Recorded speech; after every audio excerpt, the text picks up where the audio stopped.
Okay, everyone, we're here with Rule 702. This is the rule that deals with foundation for expert witnesses.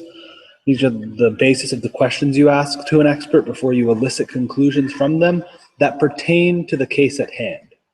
Something to be very clear with here is that this foundation is necessary when an expert is reaching conclusions about the present case.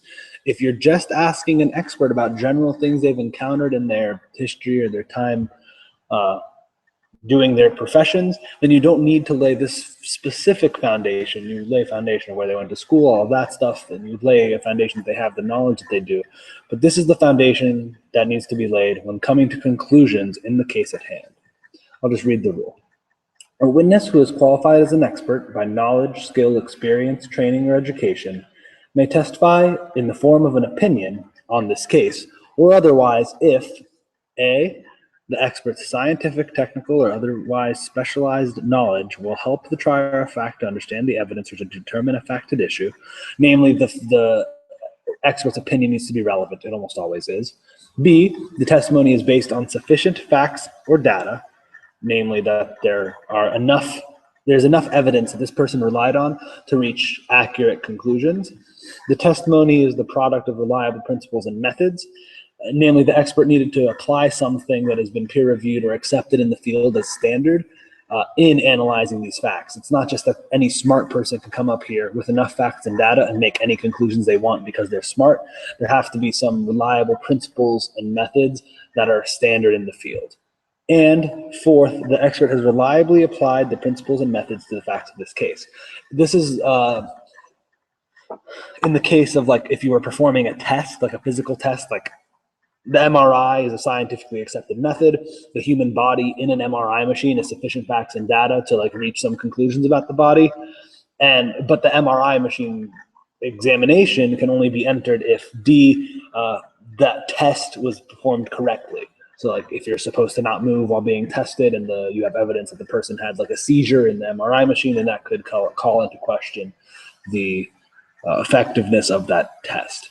The comment here, not in the official rules of evidence, but it's important for what we're doing here.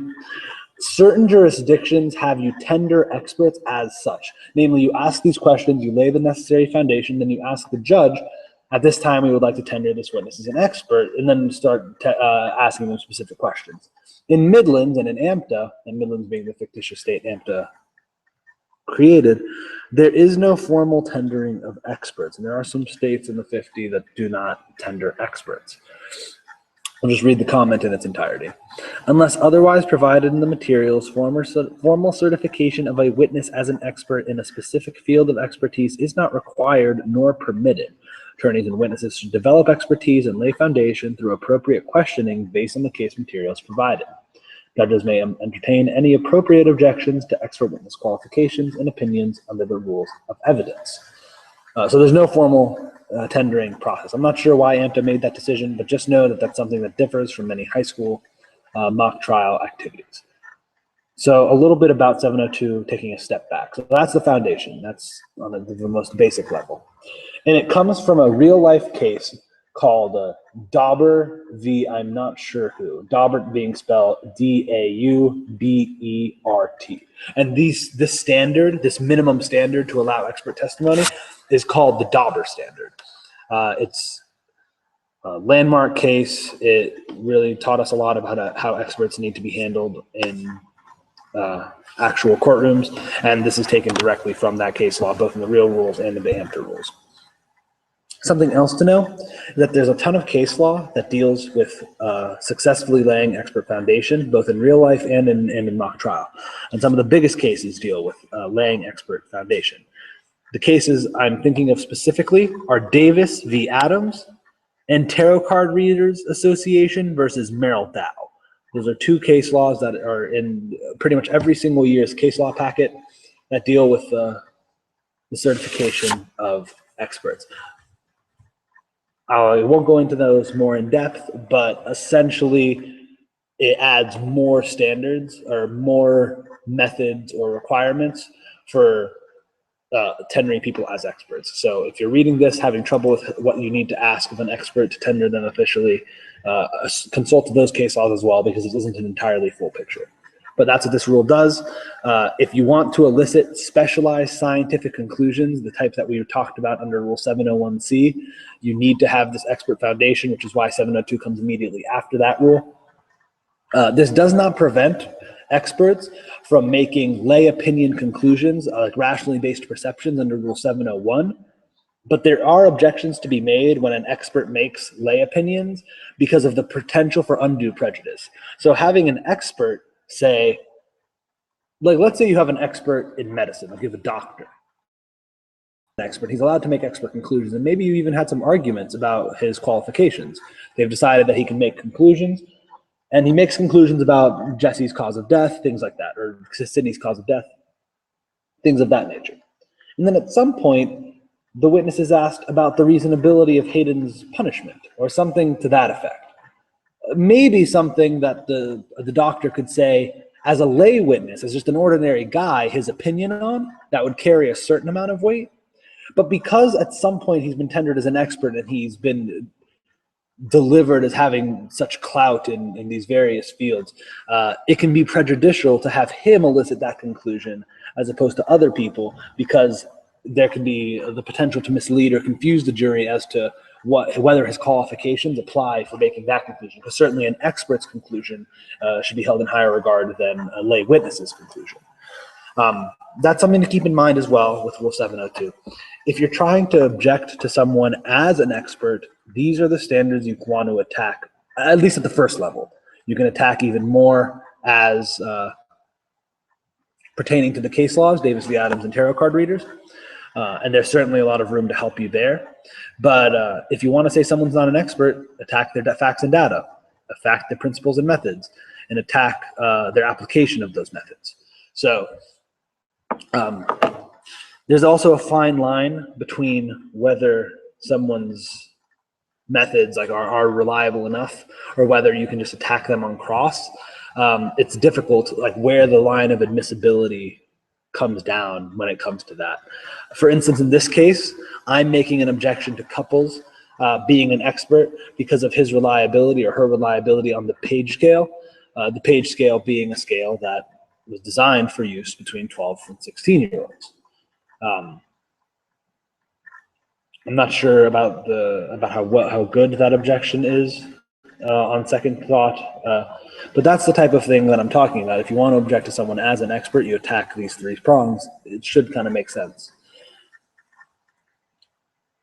When you object to an expert's qualifications or their facts and data or any of this foundation, oftentimes the judge will ask and give you the opportunity to, depending on how you look at it, to voir dire. Voir dire, V-O-I space D-I-R-E, is a process done in court that doesn't always apply to experts, but in this case does, and in NAMTA almost always does, which gives the crossing attorney an opportunity to get up and speak before their cross-examination and ask questions of the witness before their official cross-examination, specifically and limited in scope to the expert witness's qualifications or principles and methods or any of these foundation. You can attack the foundation on voir dire, but you cannot go farther than that. And the purpose of the voir dire is to give opposing counsel an opportunity to discredit the witness, because you don't want the witness eliciting conclusions and only after that discrediting the conclusions and keeping them out, because the theory is once you've rung a bell, it can't be unheard. So if they've heard a conclusion that ended up being inadmissible because there weren't sufficient facts and data to reach it, for instance, it's not very effective to go back and strike it later. So voir dire is there as an opportunity for the crossing attorney who believes there is something wrong with the methods or principles applied to attack them before any conclusions are elicited. So be prepared that you may be asked to voir dire if making objections like this. Be prepared to respond to those who attempt to voir dire or do voir dire by saying that this has gone beyond the scope of talking about the witness's expertise. That's all they can talk about. It's super narrow. They cannot just go and cross. They cannot elicit bias. They cannot go to credibility, and they have to be convincing. And almost always in mock trial, it fails miserably. Keep it narrow if you're going to do it. Not every expert can do it, and be aware of protecting your witness if it's getting done to them. That's Rule 702. Don't forget the case laws. And in case I didn't explicitly say it at some point in this video, you have to ask these questions almost as they are worded. So I would ask the expert questions like this. In terms of 702B, you had facts and data looking at, or did you have facts and data looking at this case? Were they enough to reach your conclusions? That takes care of B. And then I kind of combine C and D when I ask them, and ask something to the effect of, in analyzing this case, did you use scientifically accepted and standard principles and methods? Yes, I did.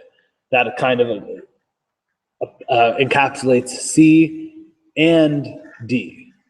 Another almost fourth prong that has been like ghost added based on tarot card readers is that of peer review. So oftentimes teams will also ask, were the studies you relied on peer reviewed, as an additional question of foundation. Just so you know, hopefully that gives a good explanation of what goes into laying expert testimony and explains voir dire. Next, we'll be going into 703 and how experts make their conclusions. Thank you, and I'll see you then.